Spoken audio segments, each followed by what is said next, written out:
Untuk penyertaan pemeliharaan Tuhan yang sempurna dalam kehidupan kami. Kami boleh ada pagi hari ini, kami boleh menghirup udara segar, kami boleh sehat kuat. Itu semua sebagai bukti kasih setia Tuhan di dalam kehidupan kami. Tuhan, kami bersyukur Tuhan untuk hidup kami. Selalu yang terbaik yang kami terima daripada Tuhan. Tuhan, biarlah pagi hari ini kami datang dengan segenap hati kami.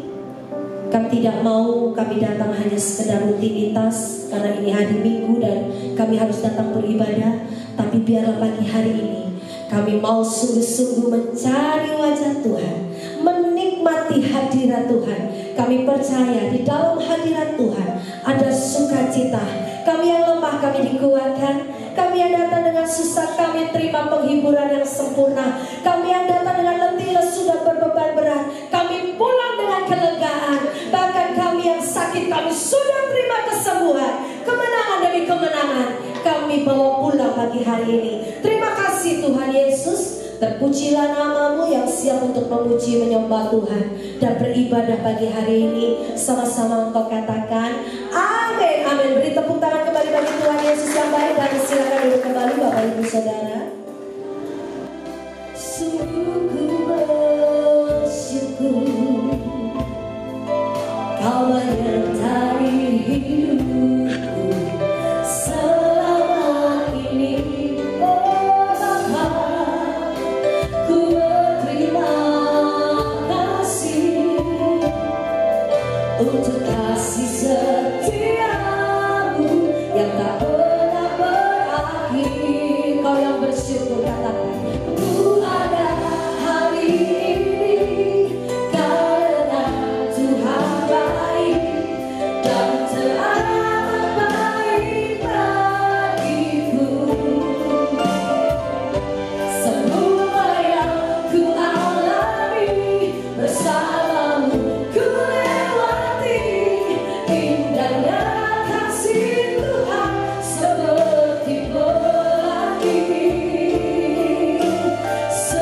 Sehabis hujan naikkan syukur katakan, aku ada hari ini karena Tuhan baik dan teramat baik bagiku.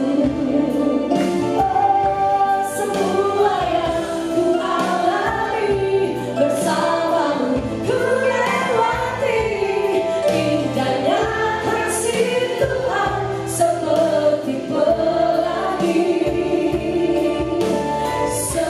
Sehabis hujan. Mari cuma dari kasih Tuhan naikkan pujianmu, katakan Tuhan, sungguh ku bersyukur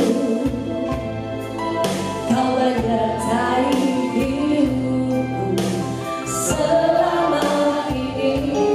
Oh Bapa, ku berterima kasih untuk kasih setiamu yang tak pernah berakhir. Sering jemaat sendiri, Tuhan katakan bawa syukurmu pagi hari ini di hadapan Tuhan. Katakan terima kasih Bapa.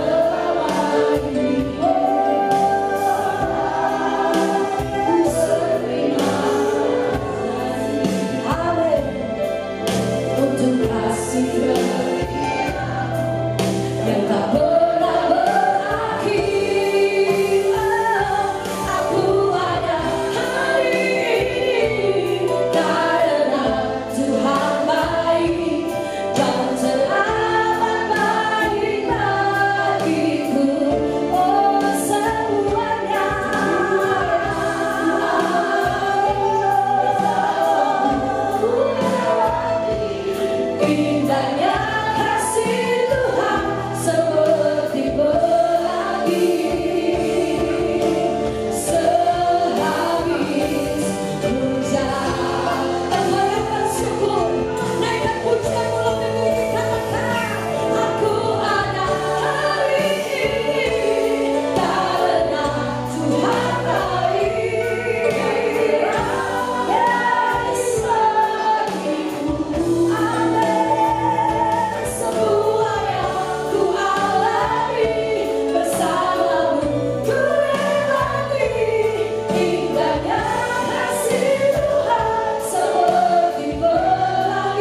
Sama-sama bersama saya ya. Katakan, singing glory praise the Lord. Come on, say, singing glory praise the Lord. Musik pelan saja.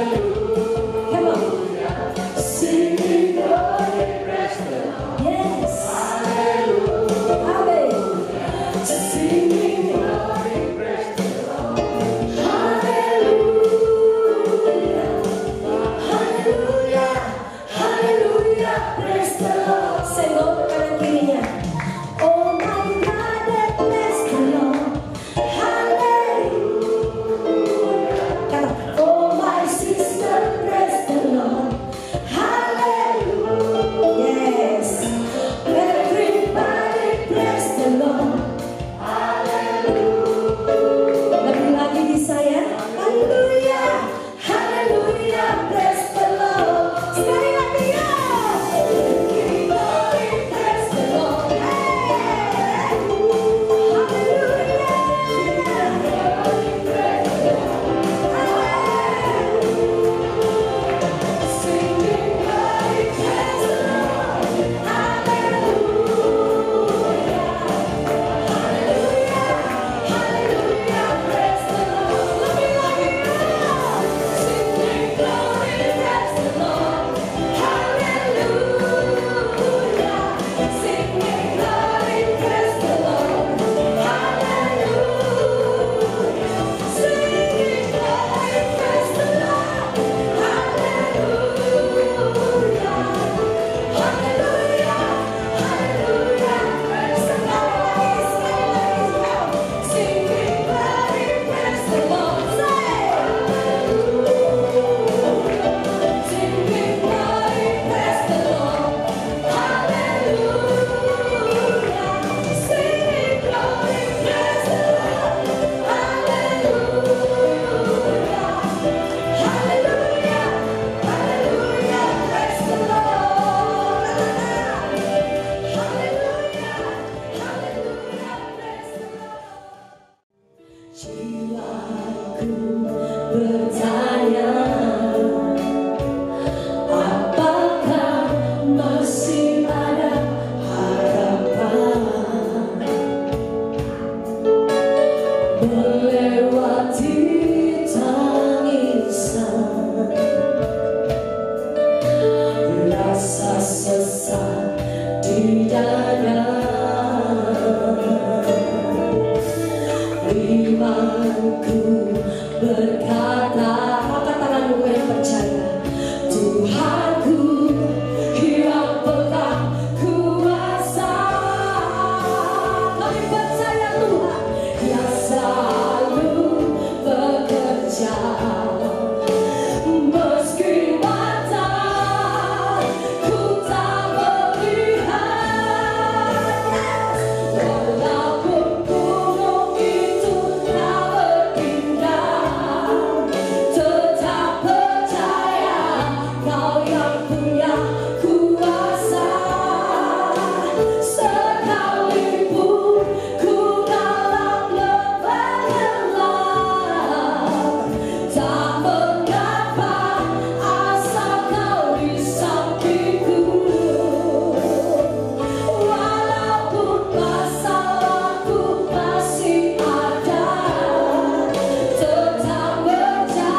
pada pribadi Yesus.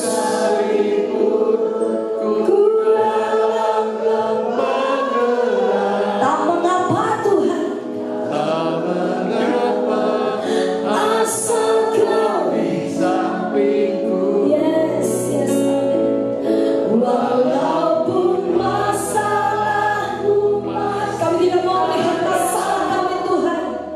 Tetap percaya. Biarlah kami pagi hari ini hanya memandang kebesaran-Mu Tuhan. Rencana-Mu yang terindah, pribadi-Mu takkan pernah berubah.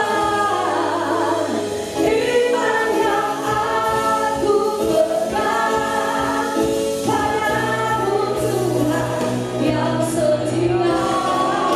Mari sama-sama bangkit berdiri pegang percaya, katakan, walaupun gunung itu tak bertingkah, tetap percaya Kau yang benar kuasa. Sekalipun ku dalam lembah gelap, tak pernahlah asal Kau di sampingku. Walaupun masalahku masih ada, tetap percaya rencana-Mu terindah. Pribadi-Mu takkan pernah berubah.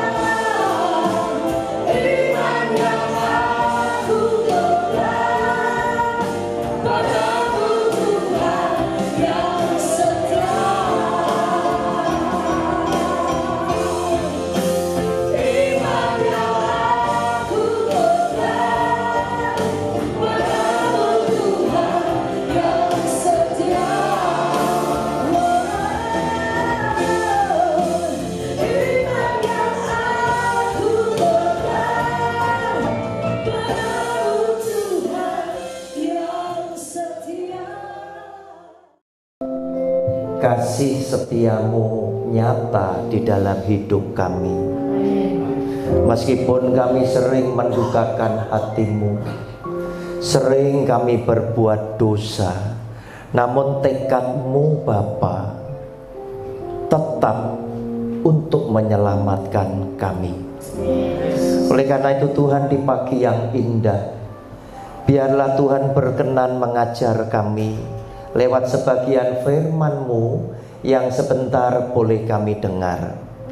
Firman-Mu kami yakini tidak pernah kembali dengan sia-sia, namun sebaliknya firman Tuhan yang hari ini boleh kami dengar bersama akan menjadi berkat yang luar biasa di dalam kehidupan kami. Oleh karena itu Tuhan, berbicaralah kepada kami. Kami telah siap mendengar sabda firman Tuhan. Di dalam nama Tuhan Yesus kami percaya dan sudah berdoa. Haleluya. Amin. Saudara, saya persilakan duduk kembali. Pagi yang indah kita akan belajar dari seorang rasul yang luar biasa yang namanya Paulus. Kita akan diajar lewat kesaksian Paulus tentang komitmen dia melayani Tuhan itu sampai akhir. Kita akan diajar oleh Paulus bagaimana dia tidak memperhitungkan nyawanya sendiri demi menyelesaikan tugas yang dia terima daripada Allahnya. Saudara yang dikasihi oleh Tuhan, kita baca bagian yang pertama lebih dulu dari Kisah Rasul pasal 20 ayat 22 sampai 30. Sambil baca, sambil saya menjabarkan. Kisah Rasul 20 mulai 22 sampai dengan 30. Tetapi sekarang sebagai tawanan roh, aku pergi ke Yerusalem dan aku tidak tahu apa yang akan terjadi atas diriku di situ, selain daripada yang dinyatakan Roh Kudus dari kota ke kota kepadaku bahwa penjara dan sengsara menunggu aku. Saudara, berarti Rasul Paulus ini sudah punya feeling bahwa tidak lama lagi penderitaan itu akan dia lewati. Dan banyak nabi mati itu di Yerusalem. Nah, Rasul Paulus punya firasat penjara dan sengsara itu nunggu dia. Dan waktunya nggak lama lagi. Tetapi apa yang dikatakan oleh Rasul Paulus kepada saudara dan saya memberikan kekuatan buat kita sesungguhnya. Ayat 24 dikatakan demikian, tetapi aku tidak menghiraukan nyawaku sedikit pun. Saudara, banyak orang melayani Tuhan, di tengah-tengah tekanan dia kabur. Tetapi Rasul Paulus mengajarkan kepada saudara dan saya, nyawaku sendiri itu tidak pernah tak perhitungkan. Mengapa? Karena dia punya tujuan. Dia katakan, asal saja aku dapat mencapai garis akhir dan menyelesaikan pelayanan yang ditugaskan oleh Tuhan Yesus kepadaku untuk memberi kesaksian tentang Injil kasih karunia Allah. Jadi nyawanya Rasul Paulus itu tidak dihargai oleh dia. Dia mau tukarkan. Wes dak popo Tuhan aku mati, yang penting aku bisa menyelesaikan tugas pelayanan yang Tuhan percayakan untuk aku. Aku bisa nyampe sampai garis akhir. Sama seperti Yesus Kristus Tuhan, ketika dia ada di atas kayu salib, apa yang dia katakan? Bapa, sudah selesai. Tujuannya ke sana. Rasul Paulus yang tidak memperhitungkan nyawanya juga tidak memperhitungkan masa depannya. Karena selama ini Alkitab hanya bicara bahwa hidup saudara bukan di sini, bukan di dunia, tetapi Anda dan saya adalah milik Tuhan Yesus yang nanti hidup di surga sana. Tetapi yang paling menyedihkan, ada banyak jemaat yang alergi terhadap pembicara yang bicara tentang kebenaran isi Alkitab. Justru dianggap sesat seperti saya. Saudara, lihat kalimat yang terakhir tadi yang dikatakan oleh Rasul Paulus apa? Asal saja aku dapat mencapai garis akhir dan menyelesaikan pelayanan yang ditugaskan oleh Tuhan Yesus kepadaku untuk memberikan kesaksian tentang Injil kasih karunia Allah, yaitu mulai Kejadian sampai Wahyu, bukan dongeng di luarnya. Namun ironi sekali, jemaat zaman sekarang lebih suka dongeng daripada kebenaran.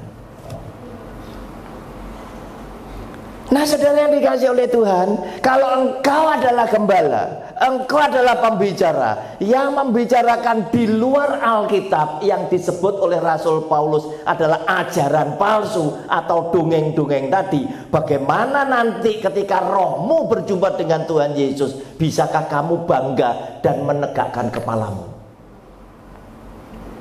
Walaupun kamu mungkin berhasil punya jemaat ribuan, puluhan ribu, jutaan, atau mungkin punya cabang gereja 300 gereja.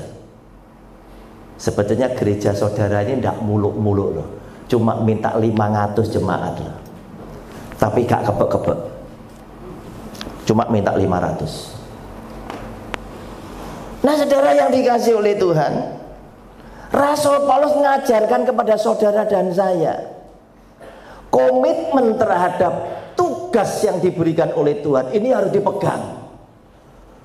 Asal aku bisa nyampe garis finish, aku bisa memberitakan, menyaksikan Injil kasih karunia Tuhan Yesus, cukup buat aku, walaupun aku harus mati. Saudara, ini tadi yang di atas panggung ini orang-orang potensi, orang-orang potensi. Kalau Anda adalah orang yang punya komitmen tinggi kepada Allahmu, kamu tidak akan tinggalkan gereja ini. Apapun yang terjadi, misal gereja mall, mega church buka cabang, saudara ini adalah sasaran untuk ditarik. Pasti. Apalagi WL kita tadi, ya kan? Ini orang potensi. Apalagi Pak Luki yang saya kenal sejak dulu setia melayani di gereja cilik dan tidak menjadi terkenal. Sebagai pendeta besar gampang kok ngomong narik saudara. Bu, Pak, Anda ikut saya. Wah Pak, saya sudah punya pelayanan di Pak Indra. Pendetanya cuma ngomong, bedanya apa? Anda di Pak Indra melayani Tuhan Yesus, di tempat gereja saya Anda juga melayani Tuhan Yesus. Cuma bedanya apa? Anda oleh Tuhan Yesus dinaikkan kelas, levelnya lebih besar. Tertarik enggak? Kalau Anda tertarik, Anda adalah orang yang mudah kabur dan tidak setia dengan tekanan. Pasti. Orang boleh saja melayani Tuhan, tetapi saya mau garis bawahi, tidak setiap orang yang melayani Tuhan berkenan di hati Allah.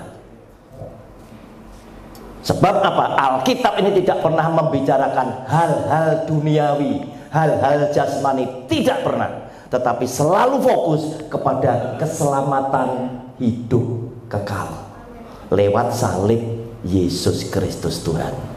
Saudara, kita lanjutkan. Dan sekarang aku tahu bahwa kamu tidak akan melihat mukaku lagi.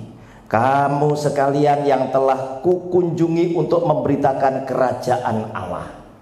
Sebab itu pada hari ini aku bersaksi kepadamu bahwa aku bersih, tidak bersalah terhadap siapapun yang akan binasa. Mereka yang suka dongeng masuk neraka pasti. Oleh karena itu saya dengan gigih selalu memberitakan kebenaran firman Tuhan semata-mata, walaupun saya menjadi pembicara yang tidak populer. Saya juga tidak butuh amplop, kan begitu. Saudara, teladan Rasul Paulus ini harus ada sekarang di hati saudara dan saya. Aku tidak mau Injil yang lain, aku mau Injil sepenuh ini, yang cuma bicara tentang keselamatan hidup kekal lewat penderitaan salib Kristus. Tidak ada yang lain. Sebab apa? Yang bicara duniawi pasti roh antikristus. Yang bicara tentang hidup yang kekal adalah roh dari Allah. Ono Pak Rono, tenang. Saudara, kita lihat dulu, lompat dulu 1 Yohanes pasal 4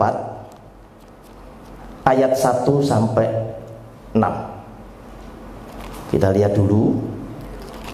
Saya senang waktu saya khotbah, Bapak Ibu kalau mengikuti ibadah yang saya menjadi pembicara, bawa catatan kayak sekolah. Nanti pulang saudara cocok lagi dan saudara sempat menilai saya pembicara yang seperti apa, dan Anda yang buka Alkitab pasti Anda akan diberkati. Jangan ke kiri, jangan ke kanan. Alkitab ini top. Selanjutnya kita lihat ya, 1 Yohanes pasal 4 ayat 1 sampai 6. Judulnya apa dulu? Roh Allah dan roh antikristus. Biasakan baca ayat Alkitab bukan cuma satu ayat, nek iso sak bacaan. Terus biasakan judul dibaca.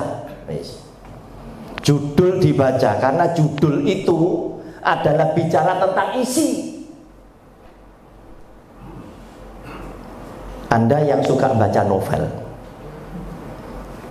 beli di toko buku, biasanya Anda itu sing jago baca.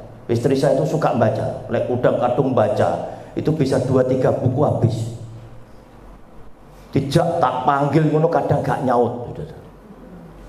Itu mesti ngelihat tulisan belakangnya, sehingga dia tahu kurang lebih isinya apa. Nah saudara yang dikasih oleh Tuhan, demikian pula judul bacaan Alkitab kita. Itu bicara isinya.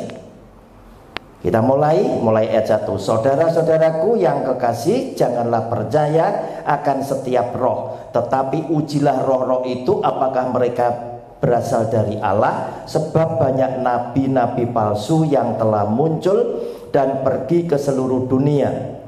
Demikianlah kita mengenal roh Allah. Setiap roh yang mengaku bahwa Yesus Kristus telah datang sebagai manusia berasal dari Allah. Tak pikir semua gereja ngaku, ya kan? Untuk menangkap bahasa yang palsu dan yang asli. Itu jemaat harus rajin belajar Alkitab. Selalu ada cirinya, selalu ada petunjuknya. Ayat 3. Dan setiap roh yang tidak mengaku Yesus tidak berasal dari Allah. Roh itu adalah roh antikristus, dan tentang dia telah kamu dengar bahwa ia akan datang, dan sekarang ini ia sudah ada di dalam dunia. Wah, semua gereja ngaku kabeh. Asli kabeh, belum karuan. Ya, kenapa? Karena bacaannya belum entek, gitu kan? Bacaannya belum habis. Ayat 4. Kamu berasal dari Allah, anak-anakku, dan kamu telah mengalahkan nabi-nabi palsu itu, sebab roh yang ada di dalam kamu lebih besar daripada roh yang ada di dalam dunia. Sebab apa? Ketika Anda cinta kepada Tuhan Yesus, melakukan segala firman-Nya, maka janjinya dia itu digenapi, yaitu Roh Kudus tinggal dalam hidup saudara. Kalau Roh Kudus tinggal dalam hidup saudara, padahal Roh Kudus tidak pernah terpisahkan dengan Bapa dan Anak, otomatis di dalam hidup saudara sekaligus ada Bapa, Anak, Roh Kudus dalam sini. Hati-hati hidup saudara, jaga Anda benar dan kudus. Ayat kelima kuncinya. Lihat, mereka berasal dari dunia, sebab itu apa Bapak Ibu? Mereka berbicara tentang hal-hal duniawi. Garis bawahnya bukan saya yang ngarang. Saya cuma punya kuasa menunjukkan kepada jemaat, iki lo meleo. Kalau ada pembicara, ada pendeta selalu bicara tentang sukses, tentang jasmani, tentang kau diberkati yang jasmani, pasti roh antikristus. Pasti.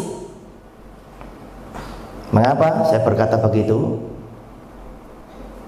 Yesus Tuhan dalam Lukas pasal 4 mulai ayat 1 dibawa oleh Roh Kudus ke padang gurun. Untuk apa? Dicobai. Berarti apa? Tuhan izinkan iblis untuk mencobai Tuhan Yesus. Supaya apa? Jawaban Tuhan Yesus jadi contoh, jadi bocoran buat kita.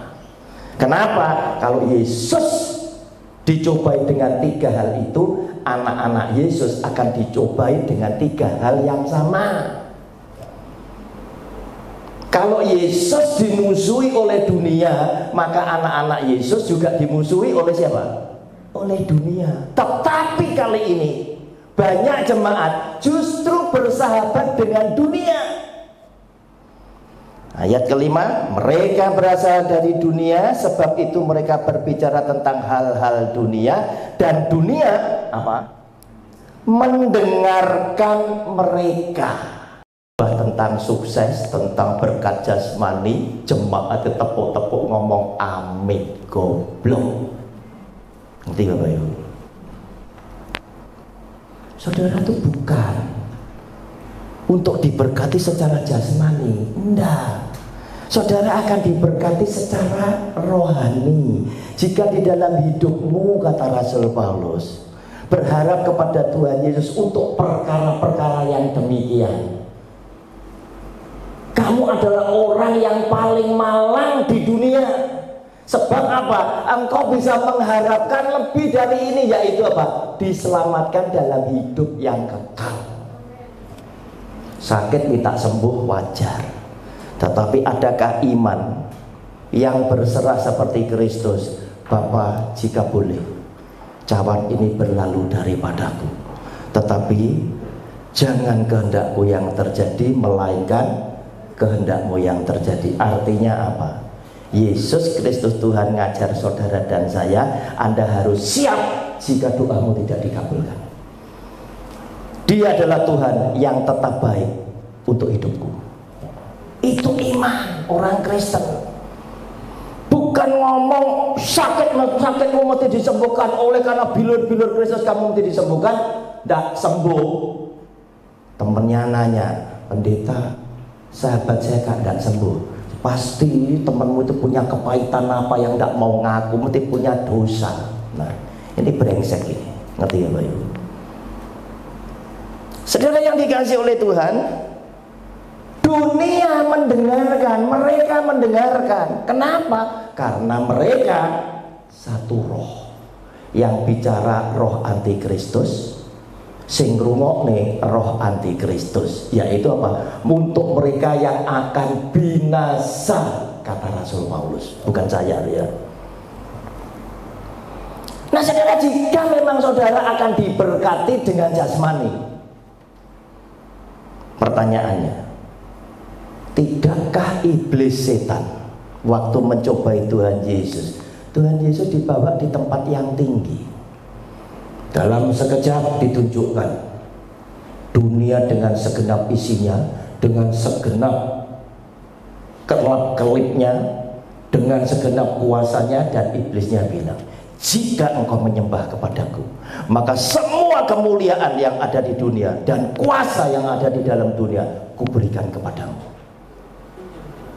Tuhan Yesus memberikan teladan apa? Enyahlah iblis, sebab ada tertulis, hanya kepada Allah saja kita datang menyembah. Saudara, tetapi sekarang gereja banyak dihadiri orang-orang yang cari yang jasmani. Orang-orang yang cari jasmani, yang cari sukses, mestinya berdoanya itu komplain sama Yesus Kristus Tuhan. Walah Tuhan, kenapa dhisik ora mbok trimo ae, gitu loh. Paham Bapak Ibu? Kalau dulu kau terima, sekarang kan kami tinggal terima. Daripada sekarang baru cari. Nah ayat ke-6, kami berasal dari Allah, barang siapa mengenal Allah, ia mendengarkan kami. Barang siapa tidak berasal dari Allah, ia tidak mendengarkan kami. Itulah tandanya roh kebenaran dan roh yang menyesatkan. Bapak Ibu, terserah Anda mau milih yang mana. Tetapi jika Anda selalu terfokus kepada yang duniawi, yang jasmani, pasti engkau bukan milik Allah. Pasti bukan. Karena Alkitab bilang, segala yang dikagumi oleh manusia pasti dibenci Allah. Sudah dikasih oleh Tuhan. Ini orang-orang potensi ini. Tadi kan saya banyak lihat wajah baru. Nggak tahu kalau suatu hari saya kesini moro hilang. Nggak tahu lagi. Gereja kecil tetap punya kesempatan untuk berkembang. Walaupun gereja besar, mega church, gereja mall, itu berpotensi membangkrutkan gereja sekelas gereja Nirwana ini. Karena apa? Begitu mereka buka gereja, jemaat gereja sekitar itu pindah. Sementara mereka bangga, seakan-akan si A, pendeta A, setiap buka di mana saja mati penuh. Apakah dia bisa bangga di hadapan Allah, di hadapan Yesus Kristus Tuhan? Tidak bisa loh. Sebab apa? Jangan dipikir setiap orang yang melakukan kegiatan pelayanan itu sudah melayani Tuhan Yesus dan Tuhan Yesus berkenan. Tidak loh. Saudara, kita lihat ya, dua ayat, Matius 28, 19 dan 20. Matius 28, 19 dan 20 ini dikenal sebagai ayat amanat agung. Disampaikan Tuhan Yesus kepada 11 muridnya sebelum dia naik ke surga, setelah dia menampakkan diri. Karena itu pergilah, jadikanlah semua bangsa muridku, dan baptislah mereka dalam nama Bapa dan Anak dan Roh Kudus. Jelas Tuhan Yesus minta kepada saudara dan saya, kepada para murid yang 11, kita juga murid, pergilah. Jadikan semua bangsa muridku. Berarti sasarannya terbuka lebar. Dan dia bilang, baptislah mereka dalam nama Bapa, Anak, dan Roh Kudus.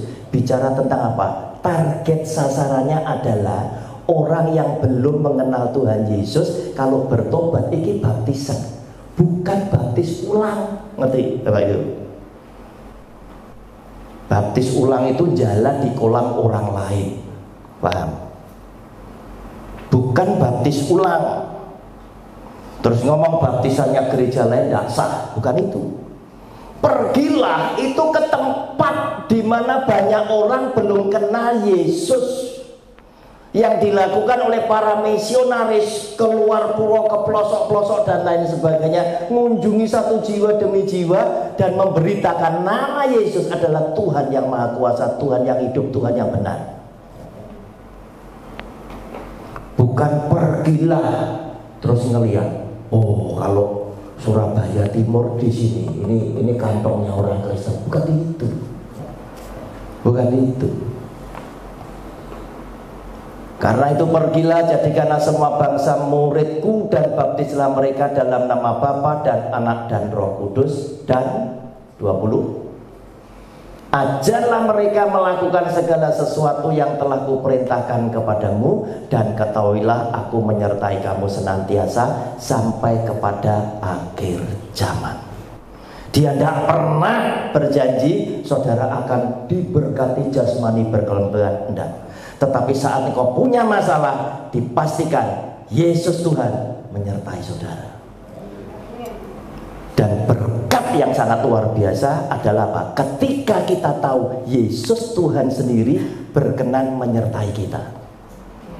Oleh karena itu ditunjukkan oleh Musa ketika Tuhan bilang, setelah peristiwa anak lembu emas itu tadi, Tuhan jengkel, Tuhan bilang sama Musa, Musa, kamu dan bangsa ini berangkat toh.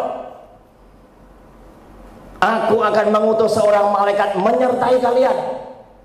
Musa ngomong, loh Tuhan, kok ganti malaikat?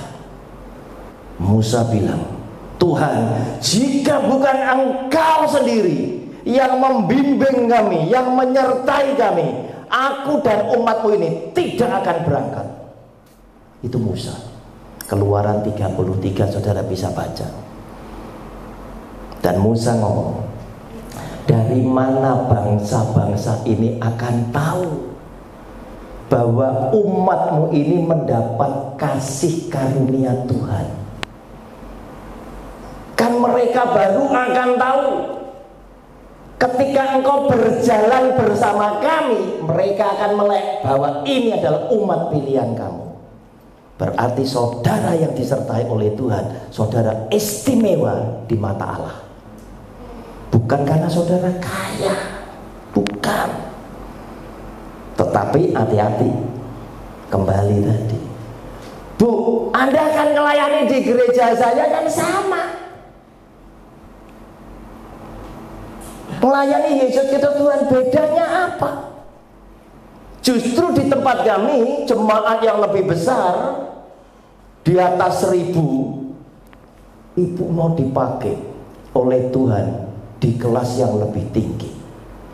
Dan karena ibu sudah melayani Tuhan, ibu berhak atas amplop yang lebih tebal. Hati-hati. Sampai sekarang saya masih tidak menerima amplop ketika saya melayani Tuhan. Kecuali ada orang-orang tertentu yang kalau ditolak itu ngamuk. Karena dia yakin, Pak Roni lagi buat terima aku diberkati. Nah malah gitu kan. Ya. Timbangannya ribut, tak kantongnya, tak buat makan sama Pak Fran. Wes, kayak makannya Pak Fran. Diomongi gak kena, ya wes. Saudara yang dikasih oleh Tuhan, lanjut. Kisah Rasul pasal 20 tadi. 27. Sebab aku tidak lalai memberitakan seluruh maksud Allah kepadamu. Rasul Paulus ngomong, aku bersih loh, aku tidak bersalah kepada semua orang termasuk orang yang akan binasa. Sebab apa? Aku tidak pernah lalai memberitakan maksud Allah. Maksud Allah itu jadikan saudara bukan kaya. Kalau memang itu kaya sejak dulu oleh Tuhan Yesus diterima. Kalau kaya pasti nabi dan rasul itu kaya lebih dulu daripada pendeta zaman sekarang. Kenapa? Karena di tengah mereka melayani, mukjizat menyertai. Sedangkan zaman sekarang mereka berupaya macam-macam dengan atraksi macam-macam di atas mimbar Allah, cari hal-hal yang nampaknya aneh. Tujuannya cuma satu, supaya duit itu datang. Mereka berupaya menghadirkan mukjizat walaupun itu palsu. Sudah dikasih oleh Tuhan, jemaat dikebaskan jas terus roboh. Alkitab ada enggak? Tidak ada, itu dongeng. Itu dongeng. Tumpangi tangan geblak ada, tidak ada, itu dongeng. Kalau saudara percaya Alkitab, percaya sepenuh. Sebab bagian terakhir dari Alkitab kita, Wahyu pasal 22, itu jelas ngomong Alkitab kita ditambahi tidak oleh, dikurangi tidak boleh. Pas. Tetapi Anda senang model seperti, wah tak tumpangi geblak. Pertanyaannya, saudara lupa satu, yang geblak itu mau ditanyai, setelah geblak sampean oleh opo, gitu loh. Coba, wong yang maju yang sering geblak itu ya itu saja, KKR itu langganan maju. Berarti apa? Karena pernah bertobat, kan begitu. Saudara lanjut. Karena itu jagalah dirimu dan jagalah seluruh kawanan, karena kamulah yang ditetapkan Roh Kudus menjadi penilai untuk menggembalakan jemaat Allah yang diperolehnya dengan darah anaknya sendiri. Saudara itu berharga di mata Yesus Kristus Tuhan. Dia dapatkan saudara dengan mengorbankan nyawanya dengan darahnya sendiri. Tetapi apa yang terjadi? Aku tahu bahwa sesudah aku pergi, setelah Paulus itu mati, serigala-serigala yang ganas akan masuk ke tengah-tengah kamu dan tidak akan menyayangkan kawanan itu. Bahkan dari antara kamu sendiri akan muncul beberapa orang yang dengan ajaran palsu mereka berusaha menarik murid-murid dari jalan yang benar dan supaya mengikut mereka. Dengan beraninya di atas mimbar ngomong, saya tidak mencuri domba saudara, tetapi domba saudara datang ke gereja saya, curi rumput saya. Luar biasa ya. Saudara yang dikasih, ini yang terjadi. Kenapa ini terjadi? Ternyata hidup itu siklus. Yang dikatakan Rasul Paulus 2000 tahun yang lalu, itu sebelum Rasul Paulus ngomong sudah ada. Sehingga zaman kita, apa yang disampaikan para nabi, para rasul itu bisa terjadi. Ayatnya ono. Pengkhotbah 3 ayat 15, kita lihat. Catatan Bapak Ibu, kalau saudara cuma bondo handphone, tak jamin imanmu ya iman handphone gitu dok. Pulang dari tempat ini Anda lupa khotbahnya apa, ayat-ayat yang bagus-bagus itu apa. Yang sekarang ada, dulu sudah ada, dan yang akan ada sudah lama ada, yang akan itu sudah lama ada, dan Allah mencari yang sudah lalu. Artinya apa? Hidup itu siklus, nak, muter maneh, sing dhisik kejadian itu kejadian lagi. Begitu ada COVID-19, kabeh langsung mengingatkan, oh dulu flu Spanyol ku mati nih sakmene sampai dulu flu inilah ya podo. Zamannya orang dulu mangkongnya kita itu flu Spanyol, zamannya kita COVID-19 gitu. Nanti zamannya cucu cicit kita lain lagi, tapi muter lagi. Termasuk apa yang disampaikan oleh Rasul Paulus.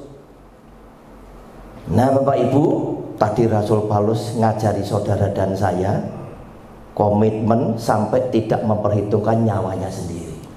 Tetapi di samping dia ngajari teladan yang benar, dia juga banyak memperingatkan supaya saudara dan saya hati-hati. Ada ajaran palsu, ada orang yang ingin narik murid-murid mengikuti ajaran palsu. Hati-hati. Dan kelemahan jemaat karena tidak mau belajar Alkitab secara mandiri, jemaat cuma mikir sederhana. Sing akeh. Betul. Karena saya tidak bisa lepas keluar dari firman Allah. Mengapa? 2 Timotius pasal 4. Saudara, 2 Timotius pasal 4 ayat 3 sampai dengan 8. Tentang komitmennya dia melayani dilanjutkan oleh dia. Dia bilang begini. Judulnya, penuhilah panggilan pelayananmu. Karena akan datang waktunya orang tidak dapat lagi menerima ajaran sehat, tetapi mereka akan mengumpulkan guru-guru menurut kehendaknya untuk memuaskan keinginan telinganya. Artinya apa? Rasul Paulus sudah tahu banyak jemaat datang ke gereja ingin dengar apa yang mereka kepengen dengar. Kalau cocok, bojone singgung, loh ya biar cocok toh, ya. Tapi begitu tidak cocok, salah ya pendeta itu salah, khotbah salah, tidak cocok dengan keinginannya dia. Zaman sekarang banyak yang seperti ini. Lah pendeta abal-abal itu pinter menangkap apa yang dibutuhkan jemaat. Oh, jemaat butuh ini, dia masuk di situ. Tujuannya apa? Kembali kepada amplop. Pak pendeta minta tolong Pak, kalau tidak keberatan, lu mau transfer bahasanya halusnya kayak gini, kasihan jemaat. Kalau Bapak berkenan nanti WA saya ya Pak, nomor rekeningnya, terus sekalian Pak atas namanya supaya saya tidak salah transfer, saya catatnya. Kalau ganti rekening kabari saya ya. Saudara dikasih oleh Tuhan, kalau saudara adalah orang yang cinta kepada Tuhan, itu satu paket. Saudara cinta kepada gembalamu dan keluarganya, saudara cinta kepada pekerjaan Tuhan, dan di mana kamu ditanam di sini, kamu bertumbuh di sini, kamu akan berbuah di sini dan tidak pernah mikir di sana. Ayo pemuda-pemuda ini, ojo melayu. Tapi buat gereja ini, bangku ini terisi dengan jiwa-jiwa yang baru. Ada punya potensi. Walaupun gereja kecil, sekelas gereja Nirwana, jujur aja, adalah tempat saudara latihan. Durung pate iso latihan di Nirwana eksekutif. Kolek kadung iso melayu. Salah, saudara. Salah. Saudara harus tetap di sini. Dengan potensi talenta yang Tuhan karuniakan buat Anda bangun. Kerajaan Allah ada di sini. Tarik jiwa-jiwa baru, menangkan mereka supaya mereka selamat bersama-sama dengan kita. Bukan saudara melayu terus alasannya pendeta tadi, saya melayani di sana karena Tuhan mau pakai saya dengan level yang lebih tinggi. Saudara WL Singer, tebelnya amplop itu beda-beda. Oh, terima kelasnya ini paling cukup ibadah yang 300, 1 juta. Kalau ini 2000, ya paling gak 1.500.000 WL dong. Singernya juga seperti itu. Dan mereka menjadi bangga. Kenapa? Karena tebelnya amplop bicara tentang apa? Kamu sama aku kelasnya tidak sama. Ya, ngerti? Hati-hati racun. Duit ini racun, saudara. Duit ini racun. Lihat, hampir semua pejabat di dunia ini sing gak korupsi gak ono loh saudara. Gimana dengan hamba Tuhan? Jawabannya ojo rame-rame, podo ae. Podo ae. Kenapa? Karena Alkitab memang ajar kepada kita, akar segala kejahatan adalah cinta akan uang. Kalau saudara punya cinta akan uang, pasti saudara boyo opo caranya ini mati mbok rekayasa bagaimana duit ini bisa kamu kuasai. Lanjut, mereka memalingkan telinganya dari kebenaran dan membukanya bagi dongeng. Saudara, dongeng itu sewenang orang-orang. Sudah tahu itu dongeng, tapi kok diyakini begini. Karena pinternya yang dongeng bisa menyejukkan si mendengarkan. Wes entah ini bos ini punya istri terus kemudian punya simpenan yang lain, tetap iso gak salah. Heran saya. Bos ini korupsi, pokoknya ngedumi ambek pendeta, iso digolek ning ayat sing ora kleru. Aneh. Kita ndak pinter-pinter pendeta sing kayak pengacara ndak mungkin. Selalu seperti itu. Dan ini yang disenangi. Jemaat pulang keluar dari ruangan gereja nebar senyum. Waduh, khotbahnya sangat memberkati. Saudara, hati-hati. Yesus Tuhan mengingatkan ada dua jalan, satu sempit, satunya luas. Ada pintu dua, satunya lebar, satunya sesat. Yesus Tuhan ngomong, lewat pintu yang sesat itu, karena itu membawa kamu ke dalam hidup yang kekal. Tetapi kenyataan apa? Orang suka yang jalan tol, kan gitu. Wah, ini apa-apa boleh. Sebab apa? Pengacaranya golek ayat sing membuat mereka tidak salah. Ya mesti kok laki-laki mana yang tahan kalau punya istri tuh main ngomel lahir, kadang ya katut wedoan liyo kan begitu. Nah ini sekolah ini goleknya sambungan, carinya sambungan. Saudara dikasih Tuhan, hati-hati. Ayat 5, tetapi kuasailah dirimu dalam segala hal, sabarlah menderita, lakukanlah pekerjaan pemberitaan Injil, dan tunaikanlah tugas pelayananmu.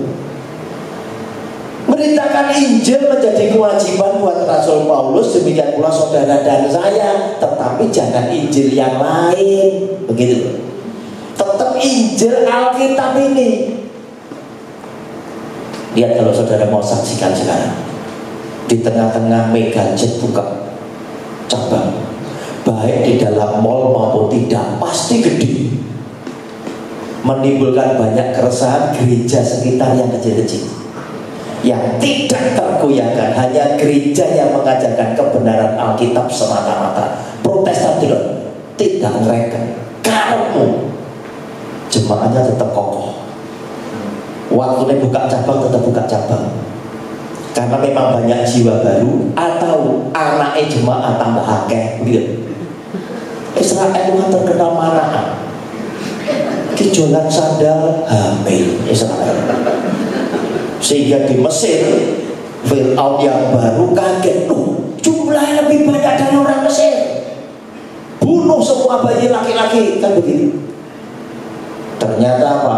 Israel semakin ditekan dengan kerja paksa, tidak punya acara, begitu. Ya wes di omah ketemu ngendel bojone, mana terus Israel keluar dari Mesir. Alkitab tulis 600 laki-laki, belum termasuk perempuan dan anak-anak, sehingga saya perkirakan jumlahnya bisa 2 juta. Saudara kan tidak percaya kalau saudara noleh ke belakang, itu kan lanang itu agak mana? Wis. Perempuan tidak pernah ditulis. Tapi perempuan mau menduduki jumlah yang lebih banyak. Ini banyak sih perempuan, 70% perempuan daripada yang laki. Kenapa? Karena ada orang yang ngerti teologi, candaannya bilang gini, ya pasti Pak Roni perempuan lebih banyak karena apa?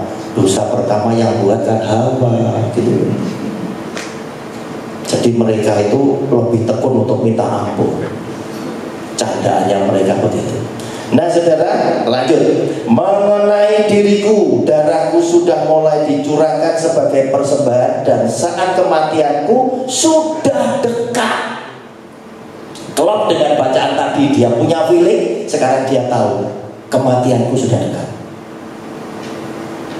Tetapi apa yang dikatakan Rasul Paulus, aku telah mengakhiri pertandingan yang baik, aku telah mencapai garis akhir, dan aku telah memelihara iman. Saudara, ditanam di nirwana, tumbuh di nirwana, berbuah kudu tetap di nirwana. Yesus yang pancet podo. Sekarang tinggal saudara bisa ngerem keinginan daging kepada dengan kata-kata yang menyesatkan itu. Kamu di sana mau dipakai oleh Tuhan dengan level yang lebih tinggi. Kamu bisa dikenal oleh jemaat yang lebih luas, dan kamu dapat amplop yang lebih tebal dari Pak Hidra kasih, dan Pak Hidra kayaknya gak pakai orang. Saudara hati-hati, saudara, racun itu. Saudara tetap di sini, berbuah di sini, jangan kemana-mana. Bangun gereja di tempat ini, di mana engkau mengenal kepada Tuhan Yesus dan engkau dituntun kepada Kristus dan keselamatannya. Saudara, kemudian yang terakhir, sekarang telah tersedia bagiku mahkota kebenaran yang akan dikaruniakan kepadaku oleh Tuhan, hakim yang adil pada harinya, tetapi bukan hanya kepadaku, melainkan juga kepada semua orang yang merindukan kedatangannya. Bagaimana seorang Rasul Paulus itu bisa demikian yakin? Setelah aku mencapai garis finish, aku telah menyelesaikan tugas pelayananku. Sekarang telah tersedia keselamatan yang Tuhan Yesus janjikan. Keselamatan hidup kelak buat aku dan kalian yang merindukan kedatangannya. Saudara, karena Rasul Paulus yakin, dia sudah menyampaikan kesaksian hukum kasih karunia tadi, Injil sepenuh ini tadi, tidak ke kiri, tidak ke kanan. Bahkan dia memperingatkan, hati-hati ada ajaran palsu, hati-hati ada dongeng. Berarti dia hanya memberitakan yang benar saja. Dia boleh yakin, Tuhan, engkau sediakan aku mahkota kehidupan buat aku. Demikian pula dengan kalian yang diajar oleh Paulus, yang merindukan kedatangan Kristus Yesus untuk kedua kalinya, diselamatkan bareng-bareng dengan dia. Nah, sekarang apa bisa kalau dibalik? Pendeta-pendeta yang mengajarkan dongeng dengan titel teologi yang seabrek itu tadi, harusnya dia ngerti yang diberitakan itu salah. Berani ngomong seperti Paulus? Belum tentu mereka berani. Kenapa? Karena hatinya sendiri itu menghakimi dia bahwa selama ini yang kamu beritakan tidak seperti maksud Allah. Seperti Paulus tadi, aku telah menyampaikan maksud Tuhan yang sebenarnya. Saudara, kita tinggal tunggu saat nanti di sana. Belum tentu pendeta-pendeta besar itu juga ada di sana. Tetapi saya tetap yakin yang menyampaikan berita keselamatan seperti maksud dan kehendak Yesus Kristus Tuhan yang punya firman, mereka lah yang akan diselamatkan di dalam hidup kekal, dan mereka lah yang boleh hidup bersama Kristus. Tuhan Yesus sudah memberkati kita semuanya. Beri kemuliaan buat nama Tuhan.